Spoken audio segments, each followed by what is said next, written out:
සුබ දවසක් වේවා. Mr. A Dream Kitchen අපේ YouTube channel එකට ඔයාලව සාදරයෙන් පිළිගන්නවා. ඔන්න අද අපි අවුරුදු කැවිලි වීඩියෝ මාලාවේ පළවෙනි වීඩියෝ එක ඔයාලට අරගෙන ආවා. අද අපි හදන්න යන්නේ නාරං කැවුම්. එහෙනම් අපි බලමු කොහොමද හදන්නේ, මොනවද අවශ්‍ය වෙන්නේ කියලා. අද වීඩියෝ එකට යන්න කලින් ඔයා අපේ channel එක subscribe කරලා නැත්නම් අපිව subscribe කරලා bell icon එකත් click කරලා එන්න කියලා ආදරෙන් මතක් කරනවා. එහෙනම් අපි බලමු අවශ්‍ය දේවල් මොනවද කියලා. අපිට අවශ්‍ය වෙනවා හීනෙට ගාගත් පොල් ග්‍රෑම් 200ක්, සීනි ග්‍රෑම් 150ක්, වතුර අඬු කෝප්ප 2ක්, බැදීමට අවශ්‍ය ප්‍රමාණයට පොල් තෙල්, පාන් පිටි ග්‍රෑම් 150ක්, කරඳ මුංගු ඇට 3ක්, කහ කුඩු තේ හැන්දක්, ලුණු කුඩු තේ හැන්දක්. මේ අමුද්‍රව්‍ය සියල්ලම සුපුරුදු පරිදි අපේ description box එකේ සඳහන් කරලා තියෙනවා. මුලින්ම අපි සීනි ටික කැරමල් කරගමු. පෑන් එක ලිපේ තියලා සීනි මේස හැඳි 3ක් එකතු කරගමු. මේ වෙලාවේදී අපි ලිපේ ගින්දර ගොඩක්ම අඩුවෙන් තියාගමු. සීනි ටික හොඳින් කැරමල් වුණාට පස්සේ නටන උණු වතුර මේස හැඳි 3ක් එකතු කරලා හොඳින් කලවම් කරගමු.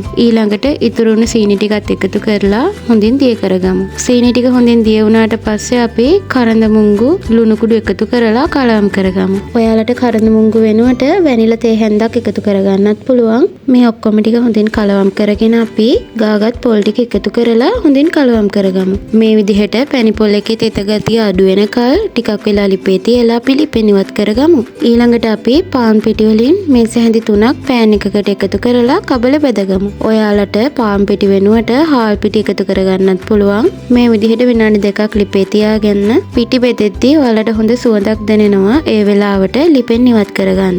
දැන් අපි මේ පිටි ටික පැණි පොල් එකට එකතු කරගන්න ඕනේ. මේ විදිහට පිටි ටික එකතු කරගන්න කලින් පිටි ටික හොඳින් හලා ගන්න. එතකොට කැට හිටින්නේ නැහැ. දැන් අපිට පුළුවන් පිටි ටික එකතු කරලා හොඳින් කලවම් කරගන්න. මේ විදිහට හොඳින් කලවම් කරලා පැත්තකින් තියාගමු. ඊළඟට අපි නාරං කැවුම් හදන්න අවශ්‍ය වෙන බැටර් එක හදාගමු. මම අද මේ බැටර් එක හදාගන්නෙත් පාන් පිටි වලින්. ඔයාලට පාන් පිටි වෙනුවට හාල් පිටි එකතු කරගන්න පුළුවන්. දැන් මම කහ කුඩු ලුණු කුඩු එකතු කරලා වතුර ටික ටික එකතු කරලා හොඳ උකු බැටර් එකක් හදාගන්නවා. මේ විදිහට වතුර ටික ටික එකතු කරගන්න. එකපාරම වතුර එකතු කරගන්න එපා. දැන් අපි පැණි පොල් එකෙන් බෝල හදාගමු. ගොඩක් ලොකුවට නෙමෙයි, මෙන්න මේ ප්‍රමාණයට වගේ පොඩි බෝල ටිකක් හදාගමු. ඊළඟට අපි තෙල් තාච්චියේ ලිපේ තියලා පොල් තෙල් එකතු කරගමු. තෙල් රත් වීගෙන එද්දී ලිපේ ගින්දර ගොඩක් අඩු කරගන්න. මේ විදිහට අපි හදාගත්ත බෝල බැටර් එකේ හොඳින් දවටලා තෙලට එකතු කරගමු. තෙලට එකතු කරගත්තට පස්සේ එකම පැත්තට තියාගන්නේ නැතුව පෙරල හොඳින් බෙදගන්න. මේ විදිහට රන්වන් පාටේ එද්දී අපි තෙලෙන් ඉවත් කරගමු. දැන් මේ විදිහට ඔක්කොම ටික හොඳින් බෙදගන්න. මේ තියෙන්නේ අද අපි හදාගත්ත නාරං කැවුම්. ඔයාලටත් පුළුවන් ගෙදරදීම හරිම ලේසියෙන් රසට හදාගන්න. ඕනෙම උත්සව අවස්ථාවකට ඔයාලට ගෙදරදීම හදාගන්න පුළුවන්. ඉතින් ඔයාලත් ගෙදරදී මේ විදිහට හදලා බලලා ඔයාලගේ අදහස් අපිට කියන්න. මේ වගේ තවත් රසවත් වීඩියෝ බලන්න අපේ channel එක subscribe කරන්න. අදට ගිහින් ඉන්න. ඔයාලට සුබ දවසක්.